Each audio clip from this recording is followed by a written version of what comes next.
एक घर में एक औरत और एक लड़की की लाश बड़ी बुरी हालात में पड़ी थी।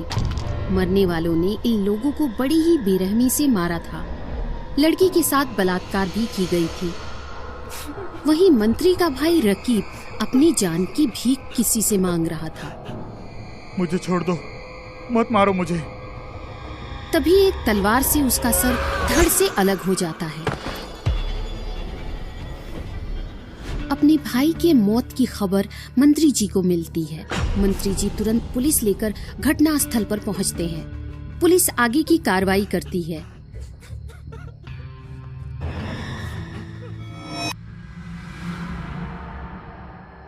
प्रतापगढ़ पुलिस स्टेशन के सारे स्टाफ अपने अपने काम में मसरूफ थे।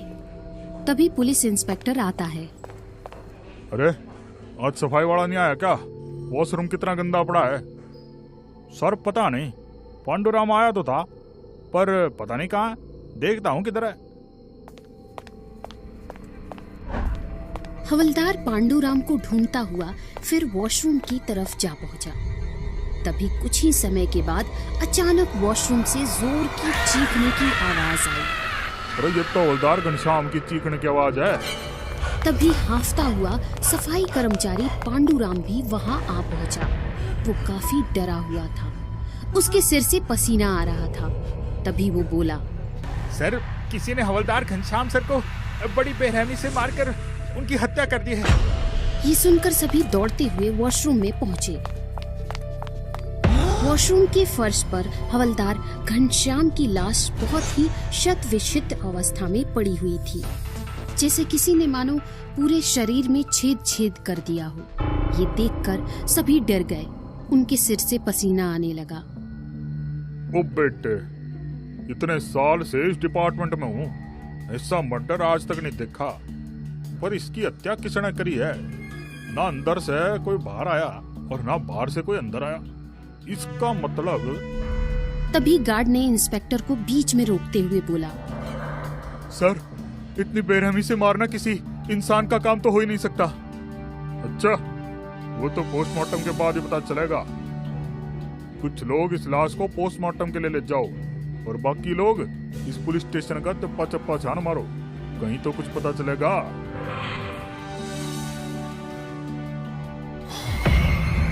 इंस्पेक्टर के साथ कई हवलदार पूरे पुलिस स्टेशन की हर एक जगह को ढूंढते हैं, पर कहीं भी कोई सुराग हाथ नहीं लगता। वापस सभी अपनी बैठने की जगह पर आ जाते हैं। तभी इंस्पेक्टर, अरे भाई कोई पानी पिला दो, बहुत थक गया हूँ। ओ जी साहब, अभी ले आता हूँ जी। हवलदार राय पानी लेने जाता है। तभी किचन से हवलदार राय की चीखने की आवाज आई। इंस्पेक्टर साहब के साथ साथ बाकी लोग भी दौड़ते हुए वहां पहुंचे। किचन में पांडुराम पहले से ही मौजूद था। फर्श पर चारों तरफ खून ही खून था। हवलदार राय के शरीर को कई जगह से काट दिया गया था। मैं भी किचन की ही तरफ से आ रहा था। तभी जोर से चीखने की आवाज आई। मैं दौड़ते हुए अंदर भागा तो देखा कि पांडुराम रोने लगा। अरे तूने किसी और को भी किचन में देखा था क्या? नहीं साहब, एक किचन में और कोई नहीं था। तभी गार्ड इंस्पेक्टर साहब के पास गया और उनके कान में कुछ बोलने लगा।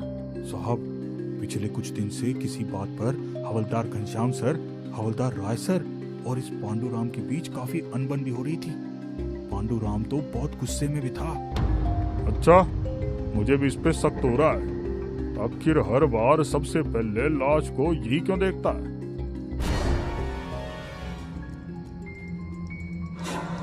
इंस्पेक्टर साहब पांडुराम को लॉकअप में ले जाते हैं और उससे पूछताछ करने लगते हैं। अरे बहुत होगी नौटंकी तेरी, ये भी सच सच बता दे, तूने उन दोनों को क्यों मारा है? मैंने किसी को नहीं मारा साहब। मैं उन लोगों को भला क्यों मारूंगा साहब? मुझे छोड़ दीजिए साहब, मैं निर्दोष हूँ। अरे तू प्यार से नहीं बताएगा? मेरी 3rd डिग्री का पता है ना, जल्दी बता दे, नहीं तो। साहब मैं कुछ नहीं जानता साहब, मुझे छोड़ दो साहब। तभी इंस्पेक्टर साहब उसका हाथ ऊपर लटकाकर उसे बांध देते हैं। कई बार डंडे से मारने के बाद उस पर खौलता हुआ गर्म पानी डालते हैं। पांडुराम दर्द से कराहने लगता है। सर मुझे छोड़ दीजिए सर, अगर मैंने उसका नाम लिया तो वो मेरे पूरे परिवार को मार देगा। अरे कौन है वो? कुछ नहीं होगा तेरे परिवार को, तू बस उसका नाम बता दे। तभी पांडुराम कुछ बोलने को होता है कि वो बेहोश हो जाता है। अचानक पुलिस स्टेशन का हर एक सामान हवा में उड़ के एक दूसरे से टकराने लगता है। कुर्सी, टेबल सब टूट टूट कर नीचे गिरने लगते हैं। हर तरफ कागज ही कागज उड़ते रहते हैं। फिर तभी एक शैतान वहां हंसते हुए प्रकट होता है। उसकी डरावनी हंसी और चेहरा देखकर सभी डर जाते हैं। सभी पुलिस स्टेशन से बाहर निकलने के लिए भागने लगते हैं। तभी पुलिस स्टेशन का गेट बंद हो जाता है।